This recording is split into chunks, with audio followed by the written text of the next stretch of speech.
Il est devenu pénible, oui, véritablement pénible d'écouter certains médias français ces dernières années. Ces médias se sont longtemps donné pour vocation d'informer l'ensemble du monde francophone. Ils ont longtemps bénéficié d'un immense capital de confiance, notamment des populations africaines qui sont lassées de leurs propres médias nationaux, qui sont devenus des médias d'État, des médias de propagande, des médias du récit officiel sans contre-voix.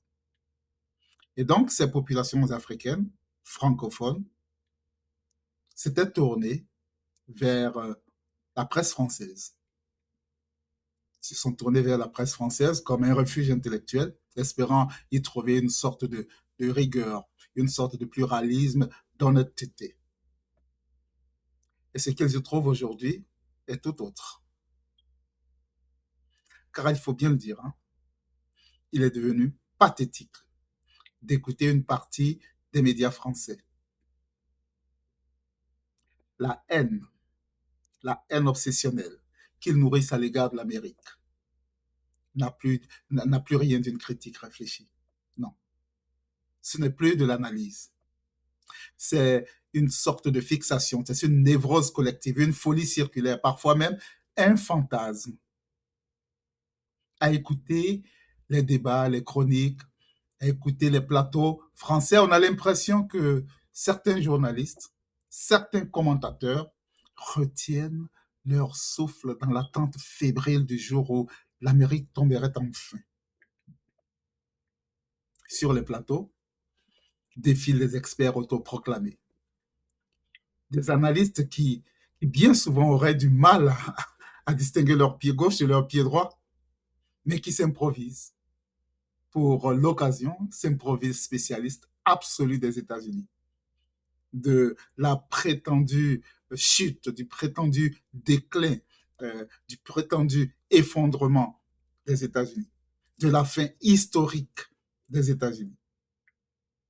On sent ici l'espoir, l'impatience, parfois même une jubilation à peine dissimulée, une sorte de jouissance. Et cette attitude conduit à une réflexion plus profonde. L'humanité est une espèce étrange, une espèce ambiguë, une espèce capable de retourner sa haine la plus viscérale contre ceux-là même qui l'ont aidé hier et qui continuent de l'aider aujourd'hui. Car il faut une singulière amnésie. Il faut une singulière amnésie, je pense, pour oublier une chose essentielle.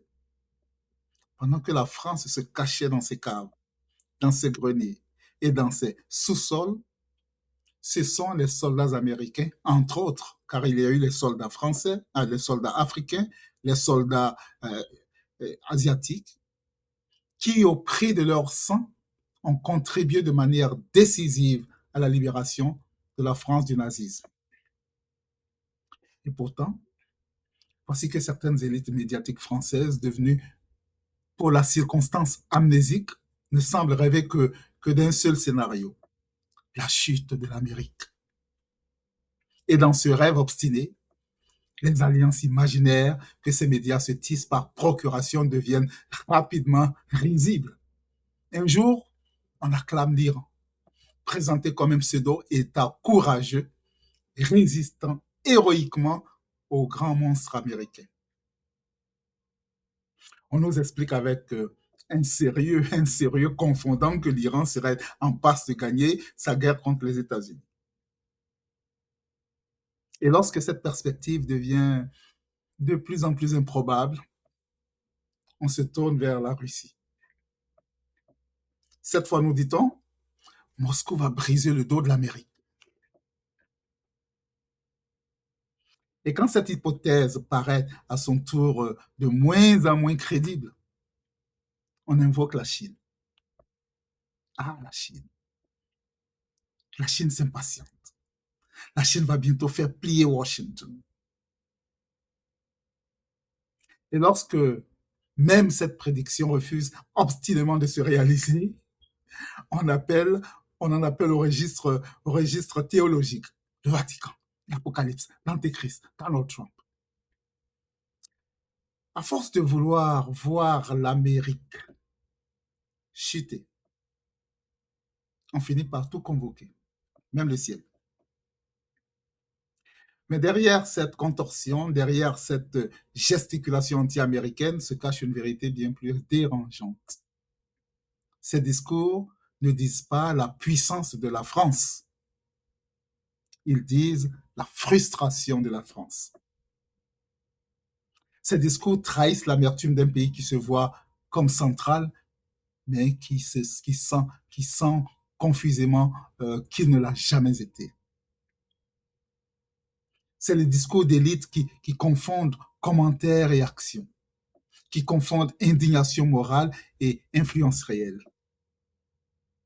En cherchant obsessionnellement la chute des États-Unis, ces médias n'ont réussi qu'à exposer une chose: le déclassement de la France de l'échiquier mondial. Car la vérité est la suivante: on ne déteste avec autant d'acharnement que ce dont on a cessé d'égaler la puissance. À force de commenter le monde au lieu de le façonner, à force de juger au lieu d'agir, à force de donner des leçons plutôt que de les incarner, une partie de la France médiatique s'est elle-même reléguée. Elle s'est reléguée hors du réel.